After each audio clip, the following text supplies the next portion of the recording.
Welcome to Tech to Go. I'm your host, Toby, and today we're diving deep into Nintendo's highly anticipated Switch 2.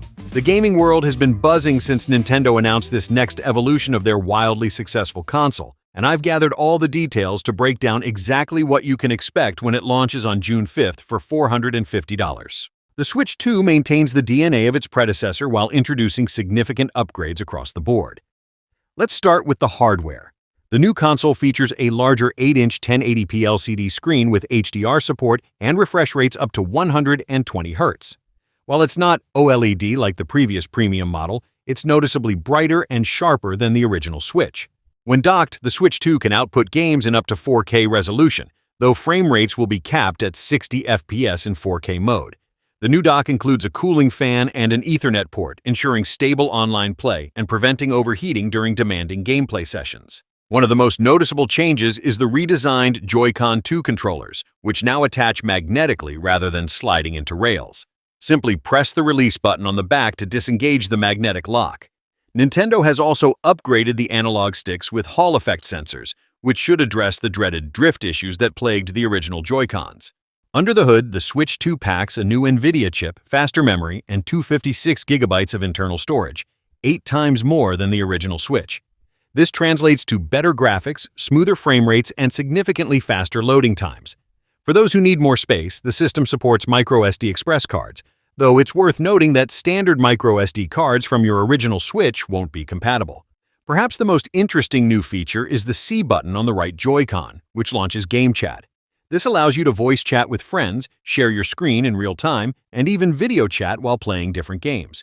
For video features, you'll need either the Nintendo Switch 2 camera, sold separately for $50, or a compatible USB-C camera. The Joy-Con 2 controllers have another trick up their sleeve. They can be used as computer mice in compatible games.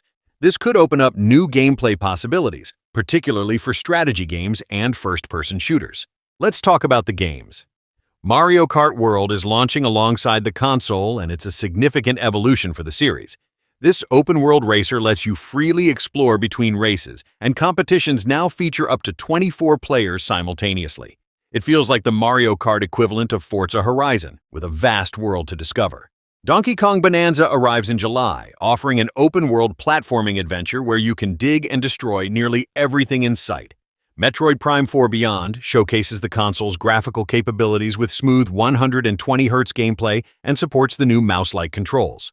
The Switch 2 is backward compatible with most original Switch games, and many titles will receive free or paid upgrades to take advantage of the new hardware.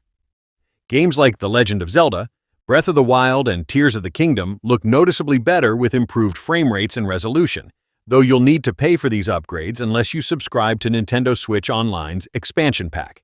Third-party support is also ramping up with titles like Elden Ring, Cyberpunk 2077, and Split Fiction coming to the platform.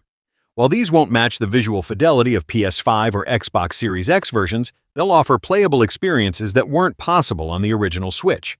Nintendo is also bringing GameCube games to the Switch 2 via the Nintendo Switch Online service, with classics like Wind Waker and F-Zero GX available at launch. You can even purchase a wireless GameCube controller for the authentic retro experience. So, is the Switch 2 worth the upgrade? At $450 plus $70 to $80 for the major launch games, it's certainly a significant investment. If you're still enjoying your original Switch, there's no immediate rush to upgrade. However, as time passes, more games will become Switch 2 exclusives, and the performance gap will become more noticeable. For newcomers to the Nintendo ecosystem, or those with aging Switch consoles, the Switch 2 represents the definitive way to experience Nintendo's library. The improved hardware, new features, and exciting lineup of games make it a compelling package, even if it doesn't reinvent the wheel. What are your thoughts on the Nintendo Switch 2? Are you planning to pick one up at launch, or will you wait for more exclusive games? Leave your comments below.